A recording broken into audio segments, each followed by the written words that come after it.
Hello, what's up mga lods? O yan, no? Magandang umaga sa inyong lahat. Ngayong araw mga lods ay meron tayong ihahatid na mga no-keys, no, sa ating buyer dito sa may Carmona, Cavite, no? Ang buyer natin mga lods, kumuha sa atin yan ng ating personal use na mga pullets tapos broodstag, no? So tropa natin yan mga lods, sa batchmate ko nung high school, no? Tubong Negros Occidental din, pero dito ngayon nakatira sa Carmona, Cavite.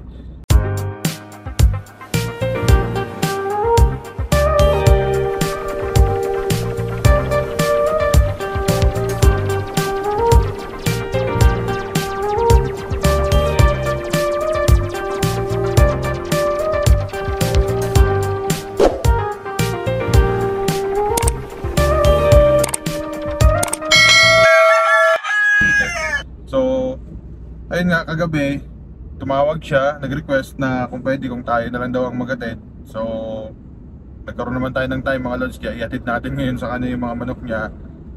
Tsaka dinagdagan na din niya ng cockerels, no? May kinuha siyang cockerels sa atin, yung sa first batch natin. Hindi na daw niya pabandingan ng ng early bird, okay lang daw kahit hindi banded. So kumuha siya ng 3, tapos binigyan natin siya ng regalo na mga baby pullets. So ayan mga lods, may mga nagtatanong sa akin, no, tungkol sa pahulugan. Yung iba kasi nagko-comment dun sa YouTube natin, dito sa video natin, hindi natin masagot dito ng full details kasi nga bawal siguro mga lods mag-transact dito ng bentahan ng manok, no? So kung may mga katanungan kayo mga lods, pwede naman kayo mag-PM sa akin Facebook page. Pero i-discuss ko na rin dito sa inyo mga lods kung paano ba yung ating pahulugan system. Ngayon, yung pahulugan system na yan mga lods, nauso ngayon yan nauso yan. Pasalamat tayo dyan kay Brother Will Amano sa Sabong Pinas. Siya nagpauso talaga niyan. Ngayon, kaya kasi tayo merong pahulugan system mga lods, kasi yung ating mga kaibigang magmamanok na hindi maka-afford, no, bumili ng isang bagsakan lang na materyales, no, na trio. So kaya meron tayong pahulugan system para everybody maka-afford, kaya nilang makakuha ng materyales ng hindi masyadong mabigat sa bulsa. So simple lang naman ang mechanics natin mga lods. Halimbawa, kukuha ka sa akin ng battle stag, depende sa'yo kung ano ang gusto mo, early bird, local, and national. Sa late born, hindi na po kami magbe-breed ng late born. So 3 lang ang meron kami. Kunti lang din ang local namin, marami tayo sa national and early bird. Sa local, meron pa naman tayong slot dyan. Tingnan natin, no? Ngayon, ang sistema ng ating pahulugan system mga lods is, halimbawa, kukuha ka sa akin ng 4 na battle stag, no? So ang battle stag natin sa Super Andre white and green natin, which is yung ating signature line, ay 7,000 ang isa. So medyo mataas ang presyo niyan kumpara sa ibang line natin mga lods, kasi marami na tayong inubos na oras, no, sa pag-develop ng bloodline na yan para ma-meet natin, no, kung ano sila ngayon. Ngayon, meron tayong ibang bloodline din mga lods na available. Meron tayong mga Robles, no, naka-cross ngayon yan sa ating Claret. Meron din tayong Yellow-legged Dutch, no, na pinarisan natin ng pumpkin. Meron tayong ginawang crosses ngayon ng 2 signature line natin. Ayan, gray over white, white over gray, vice versa yan. Then meron tayong Kelso, may ibang bulik, no. Ang bulik natin na nag-produce tayo ngayon ng galing din yan sa puti nating linyada, no, na ginamitan natin ng pullet na pinahiram ni Chris, yung Inyo DC, yung Watamo bulik. So konti lang napalabas, nakapili tayo ng ginawa nating broodstag. Then ang pares noon ay yung bulik naman ni Idol Jeff Manaluto, no, na binigay sa atin ni Excellence. Ngayon, balik tayo sa pahulugan system mga lods, no. Ang ibang battle cross natin, 6,000 ang stag. Ngayon, halimbawa mga lods, kumuha ka sa akin ng 4 na battle stag na tiga 6,000, so total of 24,000 yan. Ngayon, yung 24,000 na yan mga lods, habang sisiw pa lang sila, habang pinapalaki namin sila, pwede nyo na yan hulog-hulugan para pagdating ng 7 months old, which is yung releasing period na sa kanila, eh bayad nyo na or kunti na lang ang payable nyo, makukuha nyo na sa akin yung stag. I-release namin mga yan mga lods kapag full payment na kayo. Doon sa 24,000 mga lods, kailangan ko lang ng down payment na 20%. So ang 20% na 24,000 is 4,800. Yun. Kailangan ko lang ng 4,800 na 20% down payment mga lods. Kasi po yung iba kasi mga lods ang good time, 'di ba? Magpapa-reserve tapos after 2 months wala namang inuhulog. So unfair naman po yun sa part nating mga breeder mga lods, kasi nga po tawag dito, may mga matatanggihan kasi tayong ibang willing pa mag-avail, which is kaya natin sila natatanggihan kasi nauna na tayo or may nagpa-reserve na ng iba, tapos yun pala hindi naman pala matutuloy. So sayang naman yung iba na willing kumuha pero nauubusan sila ng slot or nawawalan sila ng slot. So kaya meron tayong mga lods hinihinging down payment. Ngayon, for example mga lods, nagbigay ka na ng 20% no, na down payment. Yung natitirang 80% mga lods, kukumpletuhin nyo na lang yan sa loob ng 6 na buwan, 6 to 7 months. Ayan. For example, ang natira ay tawag dito, wala akong calculator. For example mga lods, ang natirang 80%, hatiin nyo na lang yan sa 6 na buwan. Yun ang ibibigay nyo sa akin monthly. Pero hindi naman yun required talaga na monthly kayo magbigay mga lods. Mas maganda lang kung monthly para mas magaan. Pwede naman dito mag-lapse mga lods. Hindi natin ipo-forfeit yung previous nyo na hulog kapag may 1 buwan kayong lapse na hindi nakapagbigay. Naiintindihan naman natin yan mga lods, kasi minsan talaga may mga dumadating talagang hindi nating inaasahan na meron tayong mas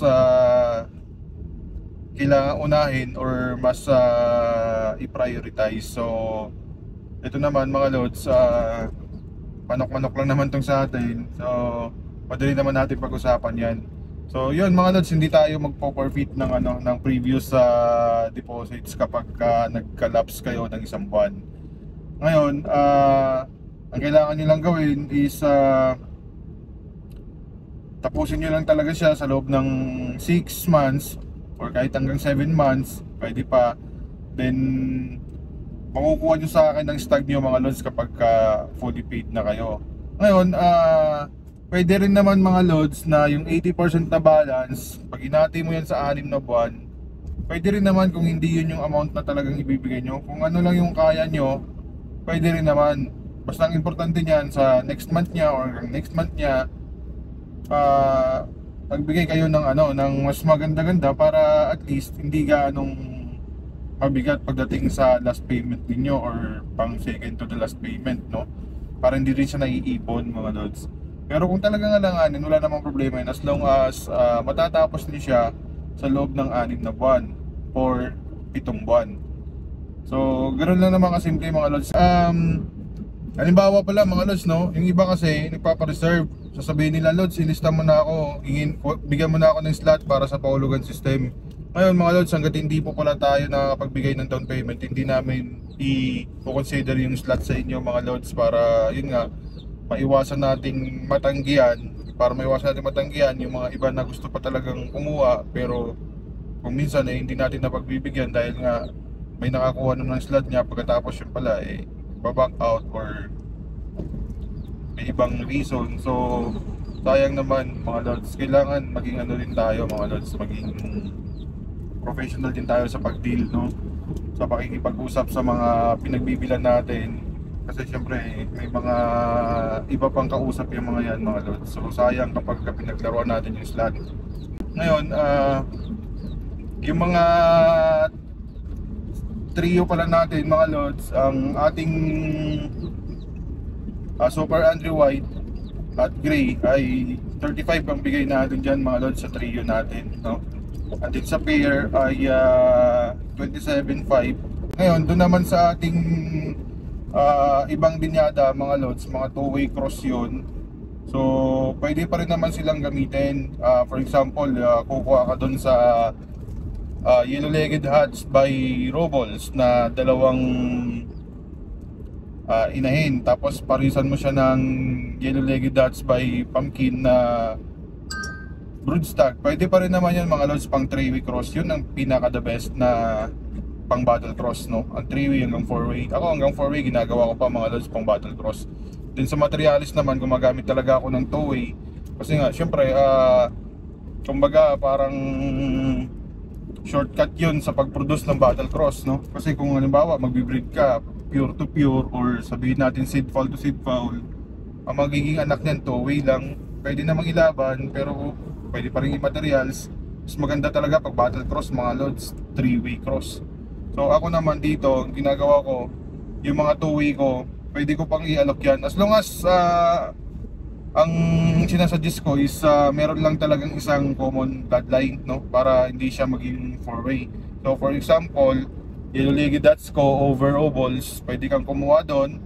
Tapos pwede kang kumuha sa kabila sa Robles over Claret, para at least si Robles ang inyong 1/2 blood, and then 1/4 na lang din yung dalawang blood.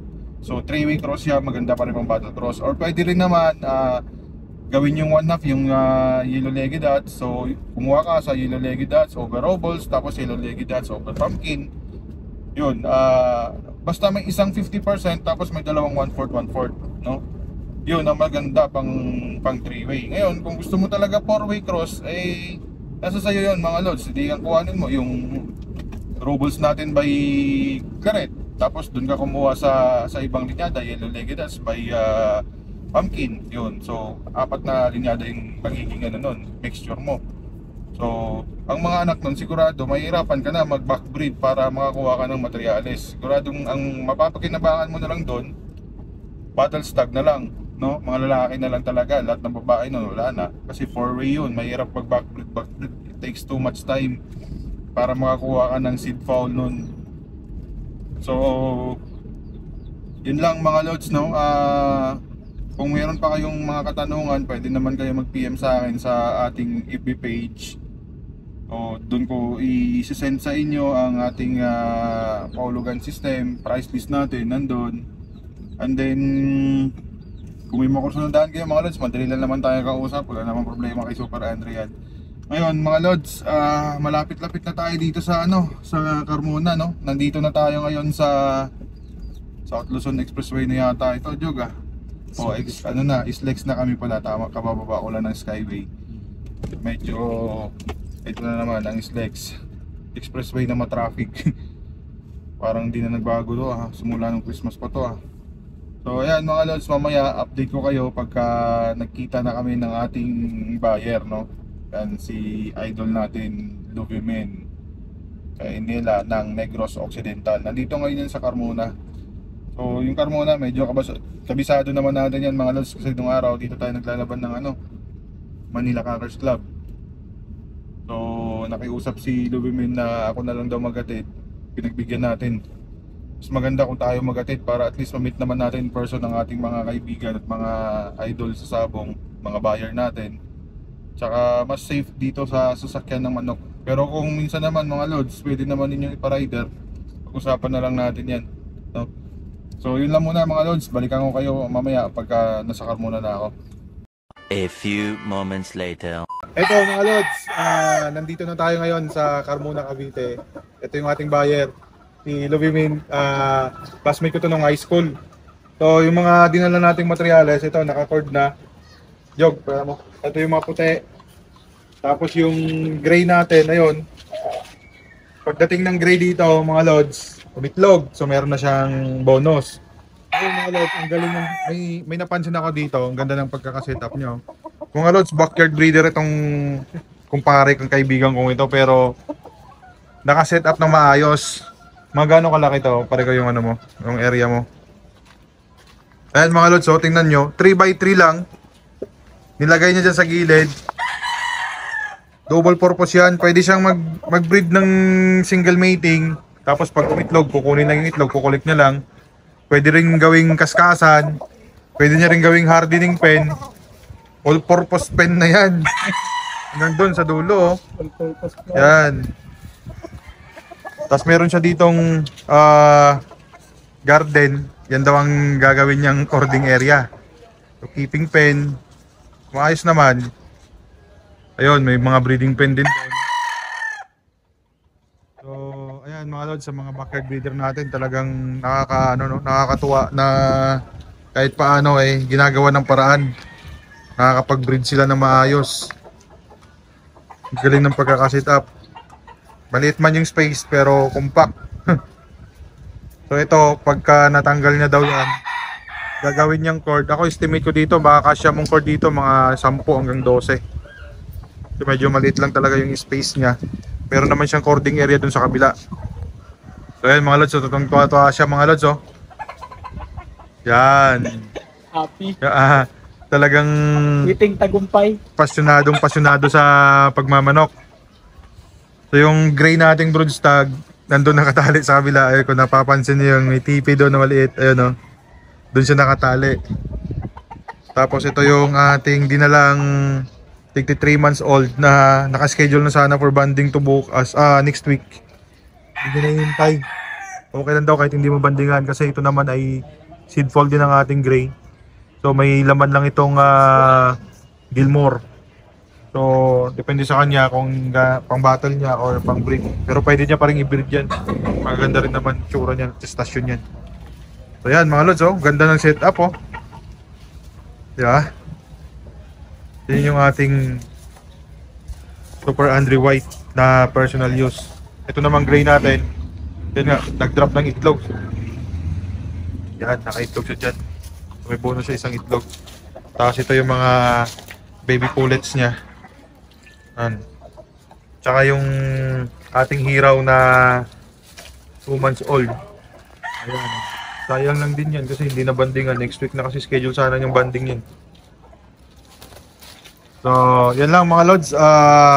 Maraming salamat sa panonood ng aming vlog. No? Ang kita-kita tayo ulit hanggang sa next vlog namin. Thank you and more power sa inyong lahat.